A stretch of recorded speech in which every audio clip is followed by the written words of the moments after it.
America, Israel, Iran ಯುದ್ಧದ ಪರಿಣಾಮದಿಂದ ರಾಜ್ಯದೆಲ್ಲೆಡೆ ಹಾಗೂ ದೇಶದೆಲ್ಲೆಡೆ ಇವತ್ತು ಅಡುಗೆ ಅನಿಲದ ಅಭಾವ ಸೃಷ್ಟಿಯಾಗಿದೆ. ಇದನ್ನೇ ಬಂಡವಾಳವನ್ನಾಗಿಸಿಕೊಂಡಂತಹ ಈ ಸಿಲಿಂಡರ್ ದಾಸ್ತಾನುದಾರರು ಇವತ್ತು ಕಾಳಸಂತೆಯಲ್ಲಿ 1950 ರೂಪಾಯಿ ಇರ್ತಕ್ಕಂತಹ ಸಿಲಿಂಡರ್ ಅನ್ನ, ಕಮರ್ಷಿಯಲ್ ಸಿಲಿಂಡರ್ ನ 8,000ವರೆಗೂ ಇವತ್ತು ಮಾರಾಟ ಮಾಡ್ತಾ ಇದ್ದಾರೆ. ಇವತ್ತು 8,000 ಕೊಟ್ಟು ತಗೊಳ್ತಾ ಇದ್ದಾರೆ ಯಾರು 5 ಸ್ಟಾರ್ 3 ಸ್ಟಾರ್ ಹೋಟೆಲ್ಗಳವರು. ಇವತ್ತು ಅಡಿಗೆ ಅನಿಲವನ್ನೇ ನಂಬಿಕೊಂಡು ಇವತ್ತು ಜೀವನವನ್ನು ನಡೆಸ್ತಾ ಇರ್ತಕ್ಕಂತಹ ಬೀದಿ ಬದಿ ವ್ಯಾಪಾರಿಗಳು ಇವತ್ತು ಅನೇಕ ಹೋಟೆಲ್ ಉದ್ಯಮಗಳನ್ನ ನಡೆಸ್ತಾ ಇದ್ದಾರೆ. ಇವತ್ತು ನೋಡಿ, ನೀವು 15 ದಿವಸ ಆಯ್ತು, 20 ದಿವಸ ಆಯ್ತು, ಎಲ್ಲೆಡೆ ಸಿಲಿಂಡರ್ಗಳು ಅಭಾವ ತಲೆದೋರ್ತಾ ಇದೆ. ಇವತ್ತು ಸರಿಯಾದ ಬೇಡಿಕೆಗೆ ಪೂರಕವಾಗಿ ಇವತ್ತು ಅನಿಲವನ್ನ ಪೂರೈಕೆ ಮಾಡಲಿಕ್ಕೆ ಸರ್ಕಾರಗಳ ಕೈಯಲ್ಲಿ ಸಾಧ್ಯ ಆಗ್ತಾ ಇಲ್ಲ. ಯಾವುದೇ ಒಂದು ಯುದ್ಧ ಆದ್ರೂ ಸಹ ಆಹಾರ ಪದಾರ್ಥಗಳು ಹಾಗೂ ಇತರ ಇಂಧನ ಬಳಕೆ ಸುಮಾರು 1 ತಿಂಗಳು ಅಥವಾ 2 ತಿಂಗಳು ಬರುವಂತದ್ದು. ಅಷ್ಟೊಂದು ದಾಸ್ತಾನು ಮಾಡಿರ್ತಾರೆ. ಆದ್ರೆ ಇವತ್ತು ಕಾಳಸಂತೆಯಲ್ಲಿ ಇವತ್ತು ಕಳ್ಳರು ಇವತ್ತು ಅದನ್ನ ಅತಿ ಹೆಚ್ಚಿನ ದರಕ್ಕೆ ಮಾರಾಟ ಮಾಡಿಕೊಳ್ತಾ ಇರೋದು ನಾವು ಕಣ್ಣಾರೆ ಕಂಡಿದ್ದೀವಿ. ಇತ್ತೀಚೆಗೆ ಅಷ್ಟೇ ಒಂದು ಗ್ಯಾಸ್ ಏಜೆನ್ಸಿಯನ್ನ ಅಧಿಕಾರಿಗಳು ದಾಳಿ ಮಾಡಿ ಅಲ್ಲಿರ್ತಕ್ಕಂಥ 385 ಸಿಲಿಂಡರ್ಗಳನ್ನು ವಶಪಡಿಸಿಕೊಳ್ಳಲಿಕ್ಕೆ ಹೊರಡ್ತಾರೆ. ಆದ್ರೆ ಹೊರಡಿಸಬೇಕಾದ್ರೆ ಅಲ್ಲಿ ಅವರನ್ನು ವಶಪಡಿಸಿಕೊಂಡಾಗ ನಮ್ಮ ಆಹಾರ ಸಚಿವರು ಒಂದು ಫೋನ್ ಮಾಡ್ತಾರೆ, ಅವ್ರನ್ನ ಬಿಟ್ಬಿಡಮ್ಮ ಅಂತ. ಅಂದ್ರೆ ನಮ್ಮ ಅಧಿಕಾರಿಗಳನ್ನ ಬಚಾವ್ ಮಾಡ್ತಾ ಇರೋದು, ನಮ್ಗೆ ಸಿಗಬೇಕಾದಂತ ವಸ್ತುಗಳನ್ನ ನಡೆಸ್ತಾ ಇರ್ತಕ್ಕಂಥವ್ರನ್ನ ಬಚಾವ್ ಮಾಡ್ತಾ ಇರೋದು ಇವತ್ತು ರಾಜಕಾರಣಿಗಳು. ಇದು ನಿಲ್ಬೇಕು. ಇವತ್ತು ಅನೇಕ ಹೋಟೆಲ್ಗಳು ಇವತ್ತು ಮುಚ್ಚೋಗಿದ್ದಾವೆ. ಬೀದಿ ಬದಿ ವ್ಯಾಪಾರಿಗಳು ಇವತ್ತು ಇನ್ನು 2 ತಿಂಗಳಲ್ಲಿ ಶಾಲಾ ಕಾಲೇಜುಗಳು ಪ್ರಾರಂಭ ಆಗ್ತವೆ. ಇದನ್ನೇ ನಂಬಿಕೊಂಡು ಜೀವನ ಮಾಡುವಂತಹ ಇವತ್ತು ಎಷ್ಟೋ ಪೋಷಕರು ಇವತ್ತು ಬೀದಿಗೆ ಬರ್ತಾ ಇದ್ದಾರೆ. ಇವತ್ತು ಹೋಟೆಲ್ಗಳು ಮುಚ್ಚಿದ್ರೆ ಅನೇಕ ಕಾರ್ಮಿಕರು ಸಹ ಬೀದಿಗೆ ಬರ್ತಾ ಇದ್ದಾರೆ. ಇದೆಲ್ಲ ಹಾಳಾಗೋಗ್ಲಿ ಅನ್ನೋ ವರ್ಷಕ್ಕೆ ಇನ್ನೊಂದು ಏಪ್ರಿಲ್ 1ರಿಂದ ಅನೇಕ ದಿನ ಬಳಕೆ ವಸ್ತುಗಳ ಬೆಲೆಯನ್ನ ಏರಿಕೆ ಮಾಡಿರ್ತಕ್ಕಂತಹ ಕೇಂದ್ರ ಮತ್ತು ರಾಜ್ಯ ಸರ್ಕಾರಗಳನ್ನ ಇವತ್ತು ಧಿಕ್ಕರಿಸಿ ಇವತ್ತು ಹೋರಾಟಕ್ಕೆ ಕೈ ಹಾಕಿದ್ದೀವಿ. ಇವತ್ತು ದಿನನಿತ್ಯ ಬಳಕೆ ಮಾಡುವಂತಹ ವಿದ್ಯುತ್ ಇರ್ಬೋದು, ಮನೆಗಳಿಗೆ ಬಳಸುವಂತಹ ನೀರಿರ್ಬೋದು, ನಾವು ವಾಹನಗಳನ್ನ ಚಲಾಯಿಸ್ಕೊಂಡು ಹೋಗ್ಬೇಕಾದ್ರೆ ಟೋಲ್ ದರಗಳಿರ್ಬೋದು, ಎಲ್ಲವೂ ಇವತ್ತು ಹೆಚ್ಚಳವನ್ನ ಮಾಡ್ತಾ ಇದ್ದಾರೆ. ಇದನ್ನ ಧಿಕ್ಕರಿಸಿ ಇವತ್ತು ಸರ್ಕಾರಕ್ಕೆ ಒಂದು ಬಿಸಿ ಮುಟ್ಟಿಸುವಂತಹ ಕೆಲಸ ಇವತ್ತು ಹೋರಾಟಗಾರರು ಎಲ್ಲ ಒಟ್ಟಾಗಿ ಸೇರಿ ಇವತ್ತು ಒಂದು ಹೋರಾಟವನ್ನ ಮಾಡ್ತಾ ಇದ್ದೀವಿ. ಇವತ್ತು ಅನೇಕ ಹೋರಾಟಗಾರರು ಇಲ್ಲಿ ಬಂದಿದ್ದಾರೆ. ಅವ್ರಿಗೆಲ್ಲರಿಗೂ ಸಹ ಈ ಹೋರಾಟಕ್ಕೆ ಸ್ವಾಗತವನ್ನು ಬಯಸ್ತೀನಿ. ಇವತ್ತು ಅನೇಕ ಹೋರಾಟಗಾರರು ಇವತ್ತು ಮಾತಾಡಲಿದ್ದಾರೆ. ಇಂತಹ ಸಂದರ್ಭದಲ್ಲೂ ಸಹ ಇವತ್ತು ರಾಜಕಾರಣಿಗಳು ಜನಸಾಮಾನ್ಯರು ಅನುಭವಿಸ್ತಾ ಇರ್ತಕ್ಕಂತಹ ನೋವನ್ನ ಲೆಕ್ಕಿಸದೆ ಮನ ಬಂದಂತೆ ದರಗಳನ್ನ ಏರಿಸ್ತಾ ಇವತ್ತು ಜನಸಾಮಾನ್ಯರು ಜೀವನ ನಡೆಸಲಿಕ್ಕೂ ಸಾಧ್ಯವಾಗ್ತದೆ. ಇವತ್ತು ಜನರನ್ನ ದೊಡ್ತಾ ಇದ್ದಾರೆ. ಇದಾಗಬಾರ್ದು. ಕೂಡಲೇ ಸರ್ಕಾರ ಏನು ಏಪ್ರಿಲ್ 1ರಿಂದ ಜಾರಿಗೆ ಬರುವಂತೆ ಆದೇಶವನ್ನ ಹೊರಡಿಸಿದ್ದಾರೆ, ಆ ಎಲ್ಲ ದರಗಳನ್ನ ಕಡಿಮೆ ಮಾಡಬೇಕು, ಆದೇಶವನ್ನ ಹಿಂಪಡಿಬೇಕು. ಈ ಆದೇಶವನ್ನ ಇವತ್ತು ಟೋಲ್ಗಳಲ್ಲಿ ಇವತ್ತು ಟೋಲ್ ದರ ಹೆಚ್ಚಳ ಮಾಡ್ತಾ ಇದ್ದಾರೆ. ಟೋಲ್ ಸುಂಕವನ್ನ ಒಂದು ವೇಳೆ ನೀವು ಟೋಲ್ ದರವನ್ನ ಹಿಂಪಡೆಯದೇ ಇದ್ರೆ ಇಡೀ ಕರ್ನಾಟಕದಲ್ಲಿ ಇರ್ತಕ್ಕಂಥ ಎಲ್ಲ ಟೋಲ್ಗಳಿಗೂ ಸಹ ಕರ್ನಾಟಕ ಸಂಘಟನೆಗಳ ಕನ್ನಡ ಒಕ್ಕೂಟ ಅನೇಕ ಕನ್ನಡ ಪರ, ದಲಿತ ಪರ, ರೈತ ಪರ, ಮಹಿಳಾ ಪರ, ಚಾಲಕ ಪರ, ಹೀಗೆ ಹೋಟೆಲ್ ಉದ್ಯಮಗಳ ಪರ ಎಲ್ಲ ಸಂಘಟನೆಗಳನ್ನು ಒಗ್ಗೂಡಿಸಿಕೊಂಡು ಮುತ್ತಿಗೆ ಹಾಕುವಂತಹ ಕೆಲಸ ನಾವು ಮಾಡಬೇಕಾಗ್ತದೆ. ಇವತ್ತು ಸರ್ಕಾರಕ್ಕೆ ಮನವಿಯನ್ನ ಮಾಡ್ತಾ ಇದ್ದೀವಿ. ಯಾರಿಗೂ ಸಹ ನಾವು ಧಿಕ್ಕಾರ ಆಗ್ತಾ ಇಲ್ಲ. ಇವತ್ತು ನೀವು ಈ ಧಿಕ್ಕಾರವೇ ನಿಮಗೆ ಶ್ರೇಯಸ್ಸು ಅನ್ನೋದಾದ್ರೆ ಇವತ್ತೇ ಧಿಕ್ಕಾರವನ್ನ ಹಾಕ್ತೀವಿ ನಿಮಗೆ. ಇವತ್ತು ಕೇಂದ್ರ ಸರ್ಕಾರ ಇರ್ಬೋದು, ರಾಜ್ಯ ಸರ್ಕಾರ ಇರ್ಬೋದು, ಇವತ್ತು ಅನುಭವಿಸ್ತಾ ಇರ್ತಕ್ಕಂಥದ್ದು ಜನಸಾಮಾನ್ಯರು. ಇವತ್ತು ಜನರಿಗೆ ಭಾಗ್ಯಗಳನ್ನ ಕೊಡ್ಲಿಕ್ಕೆ ಹೊರಟಿದ್ದೀರಾ. ಸಂತೋಷ, ಭಾಗ್ಯಗಳನ್ನು ಕೊಡಿ ಅಂತ ನಾವು ಯಾರು ಕೇಳಲಿಲ್ಲ. ಆದ್ರೆ ಭಾಗ್ಯಗಳಿಗೋಸ್ಕರ ಇಡೀ ಹೋರಾಟ ಇಡೀ ಜನಸಾಮಾನ್ಯರ ಮೇಲೆ ಕಟ್ಟ ಕಡೆ ವ್ಯಕ್ತಿಗೆ ಸಿಗಬೇಕಾದಂತಹ ಸೌಲಭ್ಯಗಳು ಸಹ ಇವತ್ತು ಸಿಗ್ತಾ ಇಲ್ಲ. ಎಲ್ಲೋ ಕಾಳಸಂತೆಯಲ್ಲಿ ಎಲ್ಲ ಪಾಲಾಗ್ತಾ ಇದೆ. ಅಧಿಕಾರಿಗಳ ಪಾಲಾಗ್ತಾ ಇದೆ, ಉಳ್ಳವರ ಪಾಲಾಗ್ತಾ ಇದೆ. ಇದು ಆಗಬಾರ್ದು ಎಂಬಂತಹ ನಿಟ್ಟಿನಲ್ಲಿ ಈ ಒಂದು ಹೋರಾಟವನ್ನು ಹಮ್ಮಿಕೊಂಡಿದ್ದೀವಿ. ಈ ಹೋರಾಟಕ್ಕೆ ನೋಡಿ, ಇವತ್ತು ಎಲ್ಲೂ ಅಡಿಗೆ ಅನಿಲ ಸಿಗ್ತಾ ಇಲ್ಲ, ಎಲ್ಲ ಕಡೆ ಹೊಲೆಯನ್ನ ಇಟ್ಕೊಂಡು ಇವತ್ತು ಅಡಿಗೆ ಮಾಡ್ತಾ ಇದ್ದಾರೆ. ಯಾವುದೇ ಹೋಟ್ಲಿಗೆ ಹೋದ್ರೂ ಹೊಗೆ ತುಂಬಿದೆ ಇವತ್ತು. ಒಂದು ವೇಳೆ ಮಾಜಿ ನಮ್ಮ ಆಹಾರ ಸಚಿವರು ಹೇಳಿದ್ರು, ಬೀದಿ ಬದಿ 40 ಕಿಲೋಮೀಟರ್ ದೂರ ಹೋಗಿ ನಿಮ್ಗೆ ಸೌದೆ ಸಿಗುತ್ತಂತ. ಸ್ವಾಮಿ, 40 ಅಲ್ಲ 50 ಕಿಲೋಮೀಟರ್ ಹೋಗಿ ಸೌದೆಗಳನ್ನು ತರ್ತೀವಿ. ಈ ಬೀದಿ ಬದಿಯಲ್ಲಿ ನಾವು ಹೋಟೆಲ್ಗಳನ್ನು ಹಾಕೊಂಡಿದ್ದಾರೆ ಕೆಲವರು. ಆ ಹೋಟೆಲ್ ಕಾರ್ಮಿಕರು ಬೀದಿಯಲ್ಲಿ ಇಟ್ಕೊಂಡು ಅಡುಗೆ ಈ ತರ ಸೌದೆ ಒಲೆಯಲ್ಲಿ ಇಟ್ಕೊಂಡು ಕೆಲಸ ಮಾಡ್ತಾ ಇದ್ರೆ ನೀವು ಹೋಟೆಲ್ ನಡೆಸಲಿಕ್ಕೆ ಬಿಡ್ತೀರಾ? ಅವ್ರ ಮೇಲೆ ಇಲ್ಲ ಸಲ್ಲದ ಆರೋಪಗಳನ್ನು ಹಾಕ್ತೀರಾ? ಅವ್ರ ಮೇಲೆ ದಂಡ ಹಾಕ್ತೀರಾ? ನೀವು ಹೇಳಿಕೆ ಕೊಡಬೇಕಾದ್ರೆ ಒಮ್ಮೆ ಯೋಚನೆ ಮಾಡಬೇಕು. ಸರಿಯಾದಂತಹ ಅನಿಲ, ಇವತ್ತು ಇಂಧನ ಮತ್ತು ಅನಿಲ ನೀವು ಪೂರೈಕೆ ಮಾಡಿದ್ದಾದ್ರೆ ನನ್ನ ಪ್ರಕಾರ ಇವತ್ತು ಯಥೇಚ್ಛವಾಗಿ ಅಡಿಗೆ ಅನಿಲ ಸಿಗ್ತಾ ಇರೋದು ಇವತ್ತು ಕಾಳು ಸಂತೆಯಲ್ಲಿ ಮಾರಾಟ ಆಗ್ತಾ ಇದೆ. ನೀವು ಅದನ್ನ ಕೂಡಲೇ 1958 ರೂಪಾಯಿನೋ ಇವತ್ತು ಇರ್ತಕ್ಕಂಥ ದರ 8,000 ಗಂಟೆ ಕಾಳು ಸಂತೆಯಲ್ಲಿ ಇವತ್ತು ದಾಸ್ತಾನು ಮಳಿಗೆದಾರರು ತಗೊಳ್ತಾ ಇದ್ದಾರೆ. ಅದರಲ್ಲೂ ಸಹ ಇವತ್ತು 1958 ರೂಪಾಯಿ ಇರ್ತಕ್ಕಂಥದ್ದು ಮತ್ತೆ 195 ರೂಪಾಯಿ ಇವತ್ತು ಹೊಣೆ ಆಗಿದೆ. ಇದಾಗಬಾರ್ದು. ಇವತ್ತು ಜನಸಾಮಾನ್ಯರ ಕಷ್ಟಗಳನ್ನು ನಾವು ನೋಡಿ ಏನೇ ಒಂದು ಆದೇಶಗಳನ್ನು ಓಡಿಸಬೇಕಾದ್ರೆ ಒಮ್ಮೆ ಯೋಚಿಸಿ ಈ ಆದೇಶಗಳನ್ನು ಓಡಿಸ್ಬೇಕಂತ ಹೇಳ್ತಾ ಈಗ ಅನೇಕ ಹೋರಾಟಗಾರರು ಮಾತಾಡ್ತಾರೆ. ಈಗ ಯಾರೇ ಮಾತಾಡಿದ್ರು ಸಹ ಅರ್ಧ ಗಂಟೆಯಲ್ಲಿ ಈ ಒಂದು ಹೋರಾಟವನ್ನ ಮುಗಿಸ್ತೀವಿ. ದಯವಿಟ್ಟು ಮಾತಾಡ್ತಕ್ಕಂಥವರು ದಯವಿಟ್ಟು ಯಾರು ಹೋಗ್ಬೇಡಿ. ಒಟ್ಟಾರೆಯಾಗಿ ಈ ಹೋರಾಟವನ್ನ ಎಲ್ಲರೂ ಮಾತಾಡಿ ಮುಗಿಸಿದ ನಂತರ ಹೋಗ್ಬೇಕಂತ ಕೇಳ್ಕೊಳ್ತೀನಿ. ಈಗ ನಮ್ಮ ಇನ್ನೊಬ್ಬ ಹೋರಾಟಗಾರರಂತಹ ಮೇಲ್ಕೋಟೆ ಈಗ KC ಮೂರ್ತಿ ಅವರು ಮಾತಾಡ್ತಾರೆ.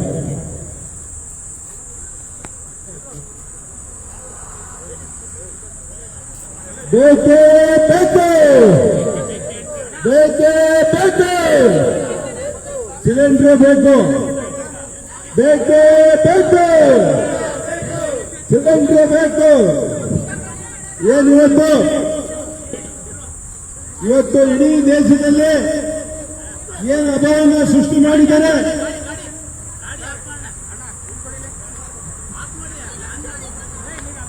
ಸಾಮಾನ್ಯ ಜನರು ಎಲ್ಲದರಲ್ಲೂ ಕಷ್ಟದಲ್ಲಿ ಹೇಳ್ತಾ ಇದ್ದಾರೆ. ಈಗ ಏನಿದೆ 22, 19, 20ರಲ್ಲಿ ಇಡೀ ದೇಶದಲ್ಲಿ ಏನು ಶಬ್ದ ಆಯ್ತು ಆ ರೀತಿ ಇವತ್ತು ಸಿಲಿಂಡರ್ ಅಭಾವ ಶಬ್ದ ಆಗ್ತಾ ಇದೆ. ಜನರಿಗೆ, ಗ್ರಾಹಕರಿಗೆ ತುಂಬಾ ಅನ್ಯಾಯ ಆಗ್ತಾ ಇದೆ. ಈಗ ಕೇಂದ್ರ ಸರ್ಕಾರ ಇರ್ಬೋದು, ರಾಜ್ಯ ಸರ್ಕಾರ ಇರ್ಬೋದು, ಈಗ ಇಬ್ಬರ ಮೇಲೆ ಇದು ಹೊರೆ ಇದೆ.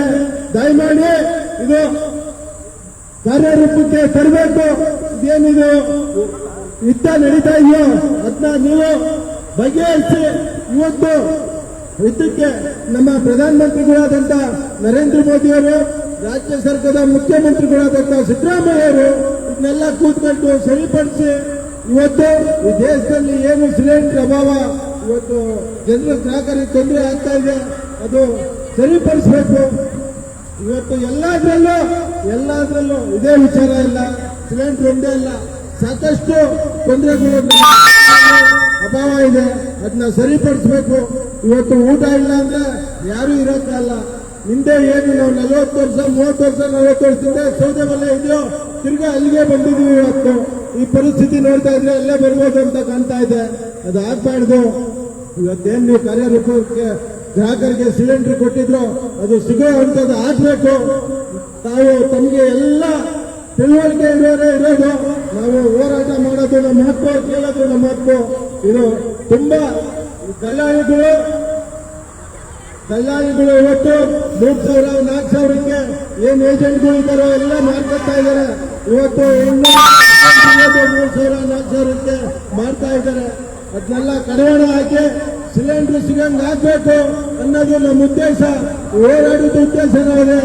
ದಯಮಾಡಿ ಎಲ್ಲರೂ ಇವತ್ತು ಇಡೀ ರಾಜ್ಯದಲ್ಲಿ ತೊಂದರೆ ಆಗ್ತಾ ಇದೆ, ಸರಿಪಡಿಸುವಂಥದ್ದು ರಾಜ್ಯ ಸರ್ಕಾರ ಮತ್ತೆ ಕೇಂದ್ರ ಸರ್ಕಾರ ಜವಾಬ್ದಾರಿ ಜಾಸ್ತಿ ಇದೆ. ಪ್ರಧಾನಮಂತ್ರಿಗಳನ್ನ ಮಾಡಬೇಕು ಅನ್ನೋದು ನಮ್ಮ ಹೋರಾಟ. ಬೇಕೇ ಬೇಕು,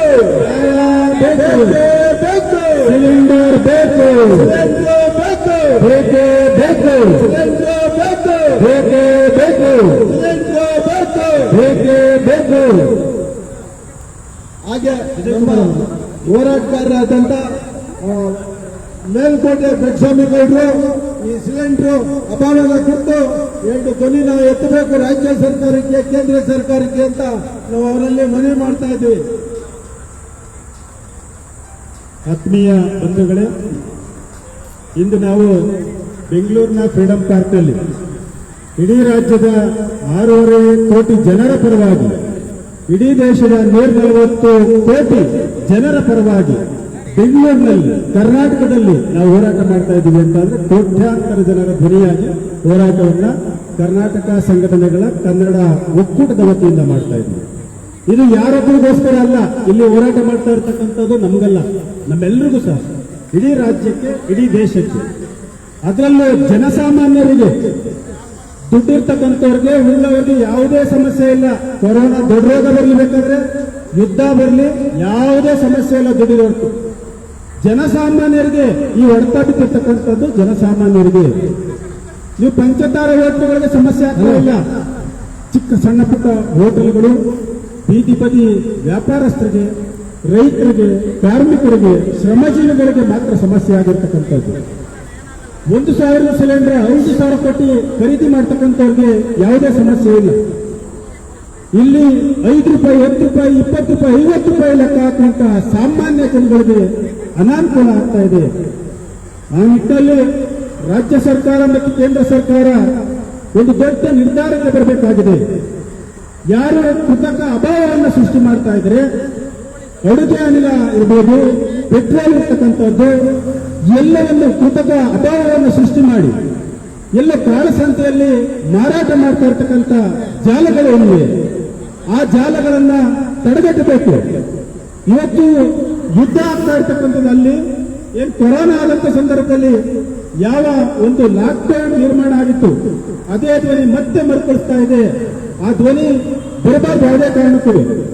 ನೀವು ರಾಜ್ಯ ಸರ್ಕಾರವನ್ನು ನಡೆಸಲಿಕ್ಕೆ ಸಮರ್ಥರಾಗಿಲ್ಲ ಅಂದ್ರೆ, ಅಥವಾ ಕೇಂದ್ರ ಸರ್ಕಾರವನ್ನ ನಡೆಸಲಿಕ್ಕೆ ಅಸಮರ್ಥರಾಗಿದ್ರೆ ರಾಜೀನಾಮೆ ಕೊಟ್ಟಲ್ಗಿ, ಜನಸಾಮಾನ್ಯರು ನಡೆಸ್ತಾರೆ.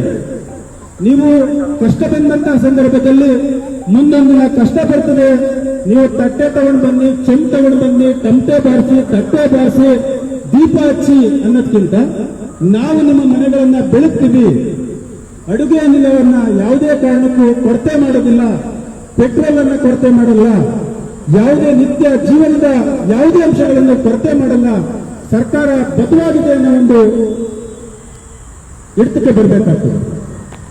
ಇವತ್ತೇನಾಗಿದೆ, ಗ್ಯಾಸ್ ಸಿಲಿಂಡರ್ಗಳು 1 ತಿಂಗಳು ಮಾನದಂಡ ಅಂತ್ರಿ, 2 ತಿಂಗಳು ಬುಕ್ ಮಾಡಿ 2 ತಿಂಗಳಾದರೂ ಸಹ ಗ್ಯಾಸ್ ಸಿಲಿಂಡರ್ಗಳನ್ನ ಕೊಡ್ತಾ ಇಲ್ಲ. ಬುಕ್ ಮಾಡಿ 15 ದಿನ, 1 ತಿಂಗಳು, 2 ತಿಂಗಳಾಗಿದ್ರು ಕೊಡ್ತಾ ಇಲ್ಲ. ಯಾರಾದ್ರೂ ನಮ್ಮಂತವರು ಫೋನ್ ಮಾಡಿ, ಯಾಕ್ರಿ ಇಂಥವ್ರು ಗ್ಯಾಸ್ ಬುಕ್ ಮಾಡಿದ್ದಾರೆ, ಯಾಕೆ ಕೊಟ್ಟಿಲ್ಲ ಅಂದ್ರೆ ಅದಕ್ಕೆ 20 ನಿಮಿಷಕ್ಕೆ 1 ಗಂಟೆಗೆ ತಂದು ಕೊಡ್ತಕ್ಕಂಥ ಒಂದು ಕೆಲಸವನ್ನು ಮಾಡ್ತಾ ಇದ್ದೀವಿ. ನಾವು ಬಹಳಷ್ಟು ಜನರಿಗೆ ಫೋನ್ ಮಾಡಿ ಹೇಳ್ತೀವಿ, ಗ್ಯಾಸ್ ಸಿಲಿಂಡರ್ ಕೊಡಿ ಕೊಡಿ ಕೊಡಿ ಕೊಡಿ. ನನ್ನ ಮಕ್ಕಳು ಮದುವೆ ಇತ್ತು, ಹಾಗಾಗಿ ನಾನು ಎಲ್ಲರೂ ಇಷ್ಟು ಬಿಟ್ಟು ಯಾರಿದ್ದಾರೆ ಹಂಚಿಕೆದಾರರು, ಅವ್ರ ಮಕ್ಕಳ ಮದುವೆ, ಈ ತರ ಏನೇನೋ ಕಾರಣಗಳನ್ನು ಹೇಳಿ ವಿಳಂಬವನ್ನು ಮಾಡಿ ಕಾಳಸಂತೆಯಲ್ಲಿ ಮಾಡ್ತಾ ಇರ್ತಕ್ಕಂಥದ್ದು ಖಂಡಿಸ್ತೀವಿ. ನಿತ್ಯ ನಿರಂತರವಾಗಿ ಈ ಅಡುಗೆ ಅನಿಲ ಇರ್ಬೋದು, ಪೆಟ್ರೋಲ್ ಇರ್ಬೋದು, ಇವತ್ತು ನೋಡಿ ಯುದ್ಧದ ಸಂದರ್ಭ ಬಂದಿದೆ. ಯುದ್ಧದ ಸಂದರ್ಭ ಬಂದಿದ್ರು ಸಹ ಗ್ರಾಹಕರಿಗೆ ಬೆಲೆ ಏರಿಕೆಯ ಒಂದು ಬಿಸಿಯನ್ನ ಮುಡಿಸ್ತಾ ಇರ್ತಕ್ಕಂಥ ಕೇಂದ್ರ ಸರ್ಕಾರ ಮತ್ತು ರಾಜ್ಯ ಸರ್ಕಾರಕ್ಕೆ ನಾಚಿಕೆ ಆಗ್ಬೇಕು. ನಿಮ್ಗೆ ಮಾನ ಮರ್ಯಾದೆ ಏನಾರು ಇದ್ರೆ ಇವತ್ತು ಉಪಚುನಾವಣೆ ಕಡೆಗೆ ಬಹಳಷ್ಟು ಗಮನವನ್ನು ಹರಿಸ್ತಾ ಇದ್ರು. ಎಲ್ಲಿ ಏನಾದ್ರೂ ಮಾಡಿ ನಮ್ಮ ಸಾರ್ವಜನಿಕರಿಗೆ ಅನಾನುಕೂಲ ಆಗಬಾರ್ದು, ಯಾವುದೋ ಒಂದು ಆತಂಕದ ನೆಲಗಟ್ಟಿನಲ್ಲಿ ನಾವು ಬದುಕನ್ನ ಮಾಡಬಾರ್ದು. ನಿತ್ಯ ಜೀವನದಲ್ಲಿ ಸರಾಗವಾಗಿ ಬದುಕನ್ನ ನಿರ್ವಹಿಸ್ತಕ್ಕಂಥ ಒಂದು ವಾತಾವರಣವನ್ನ ರಾಜ್ಯ ಸರ್ಕಾರ ಮತ್ತು ಕೇಂದ್ರ ಸರ್ಕಾರಗಳು ಮಾಡಬೇಕು. ಇವತ್ತು ರಾಜಕಾರಣಿಗಳಿದ್ದಾರೆ, 200 ಚಿಲ್ಲರೆ MLAಗಳಿದ್ದಾರೆ, 28 MP ಗಳಿದ್ದಾರೆ. ಏನು ಮಾಡ್ತಾ ಇದ್ರು ನೀವು? ಕೇವಲ ತಮ್ಮ ಅಭಿವೃದ್ಧಿ ಕಾರ್ಯಗಳನ್ನು ಯಾರೂ ಮಾತಾಡ್ತಾ ಇಲ್ಲ. ವಿರೋಧ ಪಕ್ಷದ ಮೇಲೆ ಆಡಳಿತ ಪಕ್ಷ, ಆಡಳಿತ ಪಕ್ಷದ ಮೇಲೆ ವಿರೋಧ ಪಕ್ಷ ಕೆಸರು ಹೆಚ್ಚಾಟವನ್ನ ಮಾಡ್ತಾ ಇದ್ರೆ ಬಿಟ್ರೆ ಸಾರ್ವಜನಿಕವಾಗಿ ಯಾವುದೇ ಒಂದು ಸೆಷನ್ ಅಲ್ಲಿ ಚರ್ಚೆ ಆಗ್ತಾ ಇಲ್ಲ. ಇಲ್ಲೇನು ಧ್ವನಿ ಎತ್ತುತ್ತಾ ಇದ್ದೀವಿ, 140 ಕೋಟಿ ಜನರ ಪರವಾಗಿ, ಭಾರತದ ಪರವಾಗಿ, ಭಾರತದ ಸಾಂಕೇತಿಕವಾಗಿ ಇವತ್ತು ಬೆಂಗಳೂರಿನ ಫ್ರೀಡಂ ಪಾರ್ಕ್ ನಲ್ಲಿ ಒಂದು ಚಳುವಳಿಯನ್ನು ಮಾಡ್ತಾ ಇದ್ವಿ. ಈ ಚಳುವಳಿಯ ಒಂದು ಸ್ವರೂಪ ಏನಾಗಬೇಕು ಅಂತಂದ್ರೆ, ಅಡುಗೆ ಅನಿಲ ಯಾವುದೇ ಕಾರಣಕ್ಕೂ ತೊಂದರೆ ಆಗಬಾರ್ದು. ಎಲ್ಲೂ ಕಾಳಸಂತೆಯಲ್ಲಿ ಮಾರಾಟ ಆಗಬಾರ್ದು. ನಿಮ್ಗೆ ಯಾವ ರೀತಿಯಲ್ಲಿ 15 ದಿನ 20 ದಿನ ಯಾವ ಒಂದು ಗೈಡ್ ಲೈನ್ ಇದೆ, ಆ ಗೈಡ್ ಲೈನ್ ನ ಇತಿಮಿತಿಯಲ್ಲಿ ನಾವು ನಿಮ್ಗೆ ಸರಬರಾಜನ್ನ ಮಾಡ್ತೀವಿ, ಯಾವುದೇ ಒಂದು ಆತಂಕ ಕೊಡೋದು ಬೇಡ ಅಂತ ಯಾವ ನ್ಯಾಯಾಲಯಕ್ಕೂ ಸಹ ಹೇಳ್ತಾ ಇಲ್ಲ. ಹೇಳಿದ್ರು ಸಹ ಅದು ಕೇವಲ ಪತ್ರಿಕೆಗೆ ಮತ್ತು ಭಾಷಣಕ್ಕೆ ಸೀಮಿತ ಆಗಿದೆ ಬಿಟ್ಟರೆ ಯಾವುದೇ ಕಾರ್ಯಗತಕ್ಕೆ ಬಂದಿಲ್ಲ. ಇವತ್ತು ಸಾಂಕೇತಿಕವಾದ ಒಂದು ಹೋರಾಟವನ್ನ ಹಲವಾರು ರಾಜ್ಯಾಧ್ಯಕ್ಷರುಗಳು, ಪದಾಧಿಕಾರಿಗಳು, ಮಹಿಳಾ ಹೋರಾಟಗಾರ್ತಿಯರು ಎಲ್ಲರೂ ಸಹ ಇಲ್ಲಿ ಸೇರಿ ಬೆಂಗಳೂರಿನ ಫ್ರೀಡಂ ಪಾರ್ಕ್ ನಲ್ಲಿ ಸರ್ಕಾರದ ವಿರುದ್ಧವಾಗಿ, ಕೇಂದ್ರ ಸರ್ಕಾರ ಮತ್ತು ರಾಜ್ಯ ಸರ್ಕಾರದ ವಿರುದ್ಧವಾಗಿ ಬಿಸಿ ಮುಟ್ಟಿಸುವಂತಹ ಒಂದು ಕೆಲಸವನ್ನ ವಿನೂತನವಾಗಿ ಸೌದೆ ಒಲೆಯಲ್ಲಿ ಅಡುಗೆ ಮಾಡುವ ಒಂದು ಮಾದರಿಯಲ್ಲಿ ಹಣಕ್ಕೂ ಒಂದು ವಸ್ತುವನ್ನ ಇಟ್ಕೊಂಡು ಇವತ್ತು ಹೋರಾಟವನ್ನು ಮಾಡ್ತಾ ಇದ್ದೀವಿ. ಇದಕ್ಕೇನಾದ್ರೂ ಉತ್ತರ ಬರಲಿಲ್ಲ, ಸಕಾರಾತ್ಮಕವಾಗಿ ಸ್ಪಂದಿಸಲಿಲ್ಲ ಸರ್ಕಾರಗಳು ಅಂತ ಅಂದ್ರೆ ರಸ್ತೆಗೆ ಇಳಿದು ಕಾನೂನನ್ನು ಗಾಳಿಗೆ ತೂರಿ ಪರವಾಗಿಲ್ಲ, ರಸ್ತೆಗೆ ಇಳಿದು ಸಾರ್ವಜನಿಕರ ಪರವಾಗಿ ನೀತಿ ಅಂತ